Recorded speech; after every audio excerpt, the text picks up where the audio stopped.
मुंख्लंदि जाब्रां football trophy टुर्नामेन्टआ गाबोन जागोन समायना रमायना हाबाफारिजों ग्रेन्ड फाइनाल सेरेमनि बे दाननिनो 15 अक्ट'बर खालारनिफ्राय जागायनानै अन्थाइबारि माया क्लाबनि बानजायनायाव खुंजानाय मुंख्लंदि जाब्रां फुटबल ट्रफी टुर्नामेन्टआ गाबोन जागोन ग्रेन्ड फाइनाल सेरेमनि फाइनाल खेलाखौ बादायलायगोन खाइलाबादा हान्टार्स एफसी आरो बेनि हेंथायै A2MRLD एफसीआ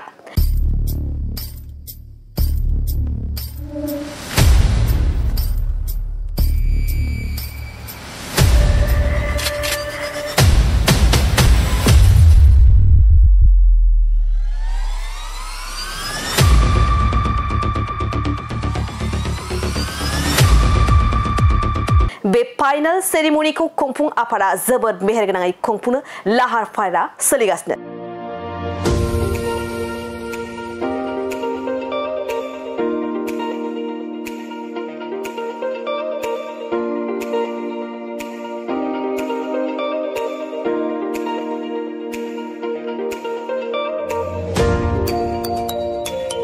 जेराव देंखोगिरि फुंबिलि बसुमतारीजों लोगोसे गोबां गोजौ थाखोनि आलासि बिथांमोनाबो बाहागो लाफैगोन होनना खुंफुं आफादनिफ्राय फोरमायदों।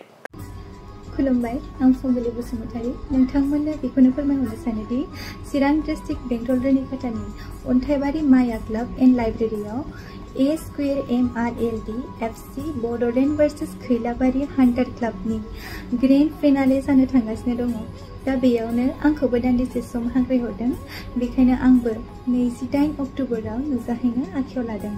बेखायनो जोंनि चिरां डिस्ट्रिक्टनि आरो लोगोसेयैनो दाब दाब जायगानिफ्राय फैनो नागिरनाय गासैबो फुटबल एबा जोलुर नायनो मोजां मोनग्रा आरो लोगोसेयैनो हारिमु मोजां मोनग्रा नोंथांमोनखौ लोगो मोनहैगोन होनना आसा खालामनाय थाबाय। गोजोन्थों। मख'नो गोनांदि चिरां जिल्लानि सिङाव थानाय अन्थाइबारि माया क्लाबजों बानजायजानाय बे मुंख्लंदि जाब्रां फुटबल ट्रफी टुर्नामेन्टआ 1 रिंगानिफ्राय मोसानाय मेथाइ खननाय हाबाफारिया जागायगोन। बेनिखायनो साफ्रोमबो फुटबल नायनो मोजां मोनग्राफोरखौ फैनानै मदद होफैनो खुंफुं आफादनिफ्राय मिथिहरदों। बे मिडियानि गेजेरजों दिनै मिडिया नायग्रा साफ्रोम रायजो राजाफोरनिसिमबो जोंनि अन्थाइबारि माया क्लाब एन्ड लाइब्रेरिनि जानानै बयनोबो गाहाम हामलायथिनाय आरो गोजोननाय बावहरनाय जाबाय। गोजोन्थों। लोगोसे दिनै बे ससियेल मिडियानि गेजेरजों जोङो बेखौनो फोसावनो सानदों, लोगोसे हांख्रायनो सानदों बयबो रायजो राजाफोरखौ। जोङो खोब रंजानाय मोनदों दिनैनि बे एजेन्डाखौ बा बिसयखौ जों फोसावनो मोननायनि थाखाय, जे जोंनि अन्थाइबारि माया क्लाब एन्ड लाइब्रेरिजों खुंजानाय जि मार्टियार्स डि जाब्रां जि फुटबल टुर्नामेन्ट बेयो सेसन 3 बयबो मिथिदों रायजो राजाफ्रा। बियो थांनाय 15 अक्ट'बरनिफ्राय जागायजेनदोंमोन। दा दिनै बियो गाबोननि दिनाव 28 तारिख अक्ट'बरावहाय बेयो जोबथा, जायखौ जोङो फाइनाल ग्रेन्ड फिनाले प्रग्रामा मेहेरगोनाङै गाबोन जागोन। बेखायनो बे गाबोननि जि ग्रेन्ड फिनाले, बे फिनालेयावहाय मोननै देरहानानै गेलेनो रेडि जानानै थानाय मोननै हानजाया जाहैबाय, मोनसेया जाहैबाय हान्टार्स FC खाइलाबादा आरो मोनसेया जाहैबाय MRLD FC बड'लेण्ड। बे मोननैबो स्ट्रं हानजाया, मोननैबो बहुत स्ट्रं। बेखायनो मानसिफ्रा रायजोफ्रा खुब नायनो मोजां मोनगोन। बेखायनो बे मोननैबो गेलेनायनि जुजिलायनाय गेलेनायखौ जों गाबोननि दिनाव नुनो मोनगोन। दा बेजों लोगोसेनो जों माखासे हाबाफारिफोर आरोबाव जों दोनदों।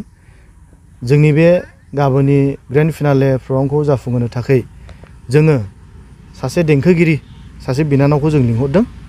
बे देंखोगिरि बिनानावानो जाहैबाय फुंबिलि बसुमतारी, दा ट्रेन्डिं जि सोलिबाय थानाय सासे रोजाबगिरि।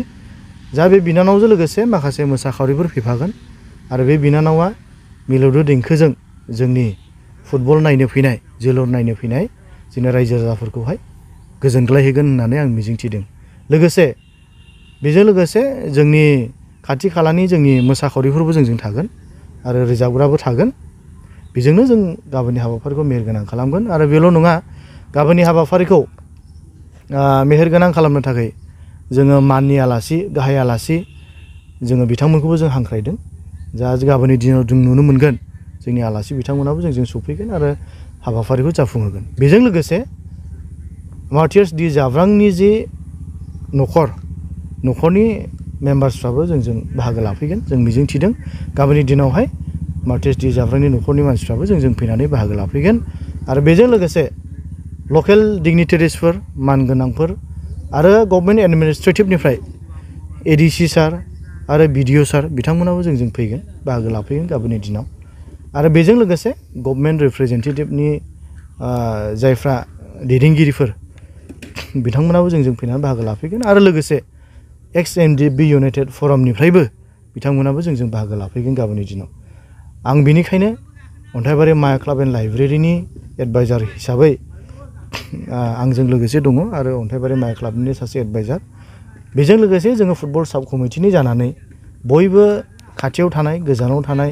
जोलुर बादायलायनाय नायनो मोजां मोनग्रा आइ आफा रायजो राजाफोरखौ आङो हांख्रायनायजों लोगोसे खावलायबाय गाबोननि दिनाव जेन बयबो बे मोनसे बाहागो बे मोनसे खाबुखौ लायो आरो ज' लैहोर फैनानै बे हाबाफारियाव बाहागो लाफैनानै जोलुर नायफैनानै हाबाफारिखौ प्रग्रामखौ मेहेरगोनां खालामफैनो आङो क्लाबनि जानानै कमिटिनि जानानै आरो प्रग्रामनि जानानै बयखौबो आङो हांख्रायबाय लोगोसे बयखौबो बरायबाय आरो बयखौबो हामबायहोनाय जासिबाय गाबोननि जे जोबथा बादायलायनाय बेयो बेसेबांसो समनिफ्राय जागोन बियो जोङो 2टानिफ्राय जों लादों अपेनिं जों 2टानिफ्राय बेयाव माखासे कालचारेल हारिमु आयदाफोरबो थागोन बेनिखायनो जों 2टानिफ्राय लागोन जोङो नायनि जोङो बेसेबां टाइमाव जों किक आउटखौ जों होनो हायो रायजो राजाफ्रा बेसेबांसो टाइमनिफ्राय बेहाय हाबनो हागोन रायजो राजाफ्रा बाहाय जों 2टानिफ्राय हाबनो हागोन 2टानि एसे सिगांनिफ्रायबो हाबनो हागोन